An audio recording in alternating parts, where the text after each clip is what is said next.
बिस्मिल्लाहिर्रहमानिर्रहीम। अस्सलामुअलैकुम। Welcome to my YouTube channel. कैसे हैं आप सब? उम्मीद करती हूँ आप सब खैरियत से होंगे।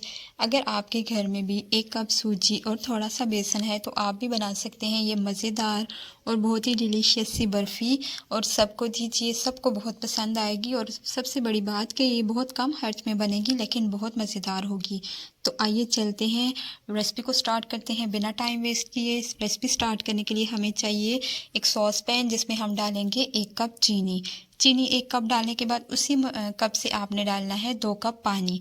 अब यहाँ पे चीनी और पानी को आपने तब तक बॉयल करना है जब तक कि वो अच्छे से चीनी जो है डिज़ोल्व ना हो जाए, और पानी को आपने थोड़ा सा इसको रिड्यूस कर लेना है। बॉयल करते करते इतना हो जाए कि 2 कप के बजाय ये 1.5 कप रह जाए। तो फिर आपने चूल्हे को कर देना है बंद, उसको आपने साइड पे रख लेना है। अब हम लेंगे एक पैन में हमने डालना है घी मैं यहाँ पे यूज़ करूँगी हाफ़ कप घी को जैसे ही हम थोड़ा सा गर्म कर लेंगे तो इसमें शामिल करेंगे हम बेसन मैंने यहाँ पे लिया है, छान के लेना है बेसन, और 1/3 कप बेसन मैंने यहाँ पे यूज़ किया है। बेसन को इसमें मिक्स करेंगे, कोशिश करनी है अच्छे से इसको मिक्स करना है। अगर आप छान के बेसन लेंगे तो फिर इसमें लम्स बनने की जो है बहुत कम चांसेस होते हैं, इसलिए छान के यूज़ कीजिएगा। बेसन को आपने 1 से 1.5 मिनट तक इसी घी में भून लेना है। उसके बाद हमने इसमें शामिल कर देनी है सूजी। अब बेसन को ज़्यादा हमने नहीं भूनना, हमने इसको सूजी के साथ भी पकाना है, तो ज़्यादा टाइम हम बेसन को नहीं भूनेंगे। जस्ट 1 से 1.5 मिनट तक उसको भूनने के बाद हमने शामिल कर दी इसमें सूजी भी आपने छान के ही लेनी है। उसके बाद सूजी को अच्छे से मिक्स करेंगे, और सूजी को आपने यहाँ पे अच्छे से भूनना है जब तक कि इसमें से अच्छी सी भुनने की स्मेल नहीं आ जाती।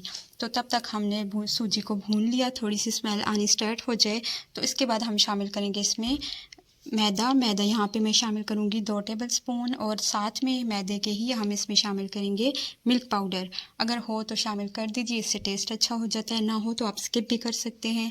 2 टेबलस्पून ही यहाँ पे मैं मिल्क पाउडर के शामिल करूँगी। अब दोनों चीज़ें ऐड करने के बाद इसको दोबारा से मिक्स करेंगे, और मिक्स करने के बाद 2 से 3 मिनट तक हम इसको पकाएंगे, क्योंकि मैदा जो है उसको भी हमने अच्छे से यहाँ पे पका लेना है, और इसको भी अच्छे से भुन जाए, मैदा का कच्चापन भी दूर करना है हमने यहाँ पे। अब यहाँ पे सारी चीज़ें अच्छे से भुन चुकी हैं, पक चुकी हैं। इसके बाद हमने इसमें शामिल कर देना है जो हमने पानी और चीनी को बॉयल करके रखा था, यानी कि शुगर सिरप, वो हम इसमें ऐड करेंगे। ऐड करने के बाद आपने इसको अच्छे से मिक्स कर लेना है ताकि कोई भी लम्स, कोई भी गुठली ना बने। अब यहाँ पे आपको लग रहा होगा कि ये बहुत पतला हो चुका है, ये तो हलवा बन जाएगा। तो जी नहीं, बिल्कुल नहीं। ये है कि आप इसको हलवे के तौर पे भी खा सकते हैं, और इसकी कंसिस्टेंसी जैसे ही हलवे की होगी तो आप इसको उतार लीजिए और ड्राई फ्रूट शामिल करके आप इसको सर्व कर सकते हैं। लेकिन हम यहाँ पे बना रहे हैं बर्फ़ी, तो हम इसकी प्रॉपर बर्फ़ी बनाएंगे। थोड़ी सी देर में ये थिक होना स्टार्ट हो जाएगी सूजी, और इस तरह से कंसिस्टेंसी हो जाएगी। लेकिन अभी हम ये फोल्ड तो हो रहा है, लेकिन अभी हम इसको नहीं उतारेंगे। थोड़ा सा हम इसको थोड़ी देर हमने इसको और पकाना है, इस तरह के थोड़ा सा ये सख्त हो जाए, थोड़ी सी इसकी कंसिस्टेंसी और थिक हो जाए। इस तरह से जब ये हो जाए तो फिर आपने चूल्हे को कर देना है बंद।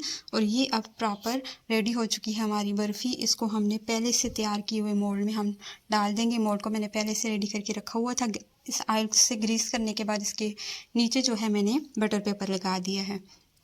अब सारा जो बर्फ़ी का मिक्सचर है वो हम इसमें ऐड करेंगे। इसको अच्छे से सेट कर लेना है। ड्राई फ्रूट हों तो वेल एंड गुड, नहीं तो आप इसके ड्राई फ्रूट के अलावा भी इसको सर्व कर सकते हैं, खा सकते हैं। बहुत ज़बरदस्त सी बर्फ़ी बनती है। मैंने यहाँ पे थोड़े से बादाम और पिस्ता ऐड किया इसके ऊपर। इसको भी अच्छे से सेट कर लेंगे। उसके बाद इसको हमने छोड़ देना है कुछ देर के लिए, ताकि ये सेट हो जाए, ठंडी हो जाए। तो यहाँ पे मैंने तकरीबन आधा पौना घंटा इसको छोड़ दिया था। उसके बाद हम इसकी कटिंग करेंगे। मैं कटिंग करके भी आपको इसको बताती हूँ। थोड़ी सी नरम है लेकिन बहुत ज़बरदस्त सी बर्फ़ी बन के तैयार हुई है। आप इसको ज़रूर ट्राई कीजिएगा। मुझे उम्मीद है कि आपको ये रेसिपी पसंद आएगी, और अगर आपको वीडियो पसंद आई हो तो लाइक और शेयर ज़रूर कर दीजिएगा। और अगर चैनल पे न्यू हैं तो मेरे चैनल को भी सब्सक्राइब करके बेल का आइकन प्रेस कर दीजिएगा। मुझे दुआओं में याद रखिएगा। Thanks for watching. ज़रूर इसको ट्राई कीजिएगा और मुझे फ़ीडबैक दीजिएगा कि आपको ये रेसिपी कैसी लगी।